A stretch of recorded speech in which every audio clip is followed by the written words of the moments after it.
Այսինքն Մկո ջան, եթե դու ընդհանրապես չխառնվեիր քաղաքականությանը, ընդհանրապես չխառնվեիր հայրենիքի փրկության գործին ու չխառնվեիր քաղաքական սենց պրոցեսներին, ես քեզ ոչ մի բան հիմա էլ չէի ասի։ Դե կասեի հիմա դերասանա թեկուս հելելա իր դերն է խաղում թեկուս կապիտուլյանտի առաջ ոչինչ, բան մի ասել։ Նույնիսկ դատապարտեի ասողներին։ Բայց որ դու 18 թվին հելել ես Սերժ Սարգսյանի թուրքին ծնկի բերած Սերժի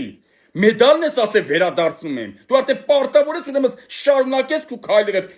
քու այդ սխալ քայլը պարտավոր ես հիմա ուղղես։ Բայց դու ոչ թե մենակ չես ուղում, այլ շարունակում ես սխալ թույլ տալը։ Այսինքն դա էլ ինձ իրավունք է տալիս, որ հիմա ես քեզ ասեմ ամոթ քեզ, կապիտուլյանտի առաջ մի մոսություն անող Մկո։ Հասկացա՞ր։